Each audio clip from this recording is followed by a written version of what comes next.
Yeah.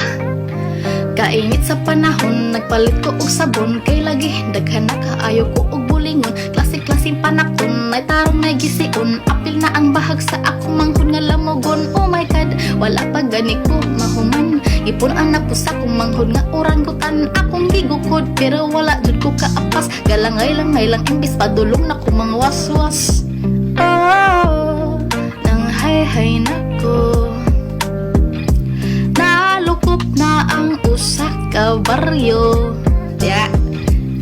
Nalipay na jud ko pag-ayo.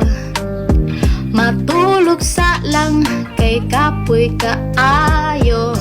Pak dito ra ni uwan man og galit. Sa akong pagkatulog akong manghod kalit isyagit. Imbis na nga uga akong mga nilabhan. Nangabasa naman noon tanan.